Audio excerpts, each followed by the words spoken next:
نبی کریم صلی اللہ علیہ وسلم نے فرمایا، جو شخص وضو کرے اسے چاہیے کہ ناک صاف کرے، اور جو پتھر سے استنجا کرے اسے چاہیے کہ طاق عدد یعنی 1، 3 یا 5 ہی سے کرے۔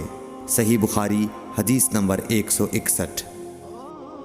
رسول اللہ صلی اللہ علیہ وسلم نے فرمایا کہ جب تم میں سے کوئی وضو کرے تو اسے چاہیے کہ اپنی ناک میں پانی دے، پھر اسے صاف کرے، اور جو شخص پتھروں سے استنجا کرے اسے چاہیے کہ بے جوڑ عدد یعنی 1 یا 3 سے استنجا کرے، اور جب تم میں سے کوئی سو کر اٹھے تو وضو کے پانی میں ہاتھ ڈالنے سے پہلے اسے دھو لے، کیونکہ تم میں سے کوئی نہیں جانتا کہ رات کو اس کا ہاتھ کہاں رہا ہے۔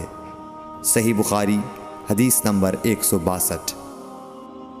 عبداللہ بن عمر رضی اللہ تعالی عنہ کہتے ہیں کہ ایک مرتبہ رسول اللہ صلی اللہ علیہ وسلم ایک سفر میں ہم سے پیچھے رہ گئے، پھر تھوڑی دیر بعد آپ صلی اللہ علیہ وسلم نے ہم کو پا لیا اور عصر کا وقت آ پہنچا تھا۔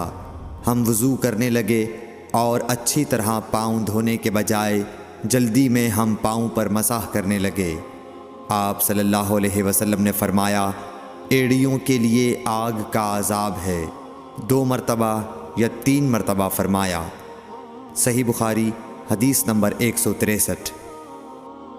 حضرت عثمان رضی اللہ تعالی عنہ نے وضو کا پانی منگوایا اور اپنے دونوں ہاتھوں پر برتن سے پانی لے کر ڈالا، پھر دونوں ہاتھوں کو 3 دفعہ دھویا، پھر اپنا داہنا ہاتھ وضو کے پانی میں ڈالا، پھر کلی کی، پھر ناک میں پانی دیا، پھر ناک صاف کی، پھر 3 دفعہ اپنا منہ دھویا اور کوہنیوں تک 3 دفعہ ہاتھ دھوئے، پھر اپنے سر کا مسح کیا، پھر ہر ایک پاؤں 3 دفعہ دھویا، پھر فرمایا، میں نے رسول اللہ صلی اللہ علیہ وسلم کو دیکھا کہ آپ میرے اس وضو جیسا وضو فرمایا کرتے تھے، اور آپ صلی اللہ علیہ وسلم نے فرمایا کہ جو شخص میرے اس وضو جیسا وضو کرے اور حضور قلب سے 2 رکعت پڑھے جس میں اپنے دل سے باتیں نہ کرے تو اللہ تعالیٰ اس کے پچھلے گناہ معاف کر دیتا ہے۔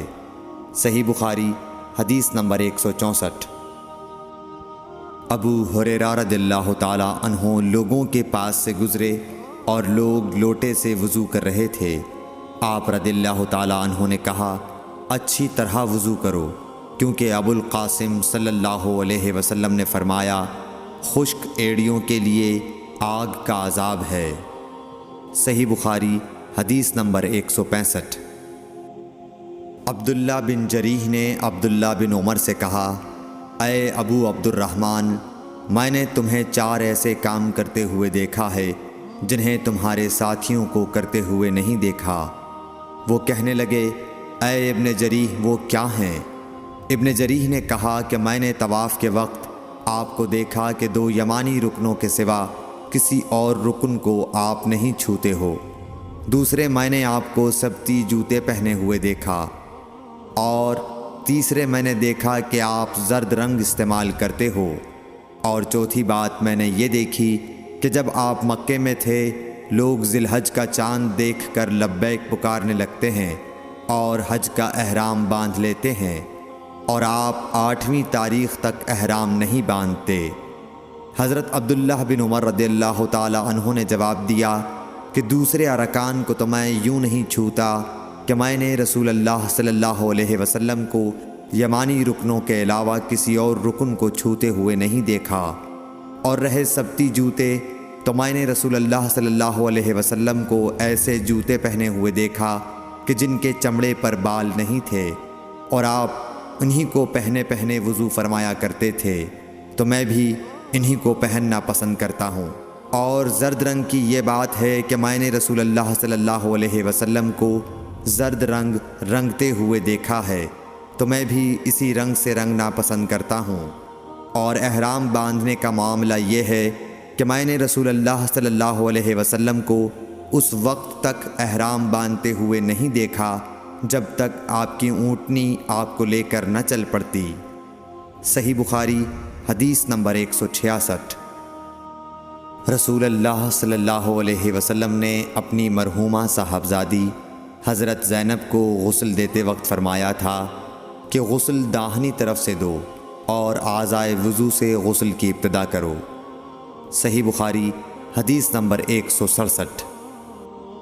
ام المومنین حضرت عائشہ رضی اللہ تعالی عنہا فرماتی ہیں کہ رسول اللہ صلی اللہ علیہ وسلم جوتا پہننے، کنگھی کرنے، وضو کرنے اور اپنے ہر کام میں داہنی طرف سے کام کی ابتدا کرنے کو پسند فرمایا کرتے تھے۔ صحیح بخاری حدیث نمبر 168۔ انس بن مالک رضی اللہ تعالی عنہ فرماتے ہیں کہ میں نے رسول اللہ صلی اللہ علیہ وسلم کو دیکھا کہ نماز عصر کا وقت آ گیا۔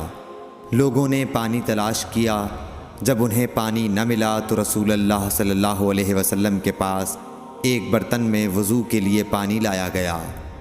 رسول اللہ صلی اللہ علیہ وسلم نے اس میں اپنا ہاتھ ڈال دیا اور لوگوں کو حکم دیا کہ اسی برتن سے وضو کریں۔ حضرت انس رضی اللہ تعالی عنہ کہتے ہیں کہ میں نے دیکھا کہ آپ کی انگلیوں کے نیچے سے پانی چشمے کی طرح ابل رہا تھا، یہاں تک کہ قافلے کے آخری آدمی نے بھی وضو کر لیا۔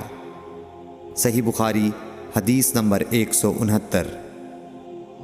ابن سیرین کہتے ہیں کہ میں نے عبیدہ رضی اللہ تعالی عنہ سے کہا کہ ہمارے پاس رسول اللہ صلی اللہ علیہ وسلم کے کچھ بال مبارک ہیں جو ہمیں حضرت انس رضی اللہ تعالی عنہ سے یا ان کے گھر والوں کی طرف سے ملے ہیں۔ یہ سن کر عبیدہ نے کہا کہ اگر میرے پاس ان بالوں میں سے ایک بھی ہو تو وہ میرے لیے ساری دنیا اور اس کی ہر چیز سے زیادہ عزیز ہے۔ صحیح بخاری حدیث نمبر 170۔